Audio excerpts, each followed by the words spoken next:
Hello and welcome to the Oily Witch update on the full moon that is coming to us on Thursday. So we have a full moon coming in Leo. This is a full Birch moon. So lots of energy around clearing, a lot of energy around courage, love. We've got to look at kind of Leo is ruled by the sun. So there's fire in the moon.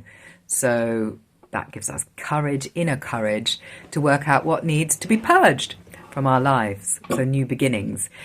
So apart from that, I'm going to kind of give you an update about Pluto in Aquarius, and I'm just going to set the stage for that, and then I'm going to roll on from there. I've made some notes so I can stay on top of what I want to say, because for some reason today, possibly planetary-wise, I just can't seem to kind of flow as well as I like. So Pluto went into Aquarius on Sunday. Yeah. Was it Sunday? Yeah, it was Sunday. Or was it Saturday? No, it was Saturday. Oh, anyway, Pluto went into Aquarius, winning already. And it will stay there. Like everyone, it's a big event. It is a big event, but it's a big event in terms of what it means in your particular chart. And that's where you really need to pay attention, because we get all this kind of universal advice, but we need to work out what it means to us as individuals. Now, Pluto takes around 240 years to work its way through the 12 zodiac signs, spending roughly about 20 years in each sign. So it's going to stay there until 2043, I think. But there is a little bit of a slip back in September this year, which lasts to November as it goes a little bit retrograde back into Capricorn. Now, Pluto is the ruler of karma, lessons, transformation. Pluto means wealth. He was god of the underworld. The reason being was under the ground is where all the minerals and all the wealth is. So there's kind of like that element to this. So Pluto rules money, sexuality, but also shadow side. As we know, with everything, it has the light and it has the dark. Then we have Capricorn, which is where Pluto has been, which is father, system, governance and work. That's what Capricorn represents, routines, kind of, it's kind of a very structured planet. And then we have Aquarius, which is where it's gone, which is all about community, humanitarian principles, kind of originality, open-mindedness. But the negative side of Aquarius is guarded, detached, destructive, irrational, and desperate. So there's kind of, this Pluto's gone into Aquarius. So how's it going to work out, for you particularly? Now, this theme that these guys have created, and by these guys, I mean the Sun and Pluto, this theme, because they're both in Aquarius together, and that happened yesterday, is all about power and powerlessness, self-assertion, profound transformation.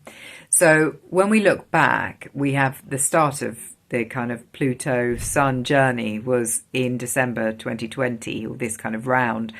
And that's when the collective upheaval really kicked off. And this kind of energy is coming back now. It's being activated again, but this is a turning point. But decisions that are made now have long-term consequences in our lives together. And we have to think about the kind of technological side of Aquarius, because it has this very kind of, AI kind of magical kind of ability to jump forward, so quantum leaps in development over that thing. And I know certainly in my circles we're having lots of chats about ChatGPT and how good it is, and there's a lot of fear around it, and understandably there should be caution around it, but if you use these tools with the best intentions in the right way, you can capitalize on that. And we can't move backwards. We're not going back into dark ages. We're going forward, and we don't want to chuck the baby out with the bathwater, which is what kind of seems to be the expectation. We're saying we're birthing this new world. We are, but it's not going to be like this overall kind of rebirth that takes place where everything crumbles at once. It is quite kind of, massive and gradual, because it's such a huge, enormous change. So other things let's go back to the moon, because that's super exciting. So as I said, there's this real courage to clear and embrace our personal passions, and fashions. It's about putting the self first. Leo is good at that. Self, sun, self, coming from that kind of energy. So what do we desire in our lives, and what do we want to let go of? Because we have to let go in order to create the space for what we want instead. But this one is all about practicing moderation, self-control, and humility. So not going crazy and just being like, ah! And it might be because of the Saturn-Jupiter kind of things going on in the background, which is basically quite big, that there's a provocation aspect to this. So it might be you annoying other people or them ignoring you, but there is also energy to achieve a enormous goal, significant personal goal here.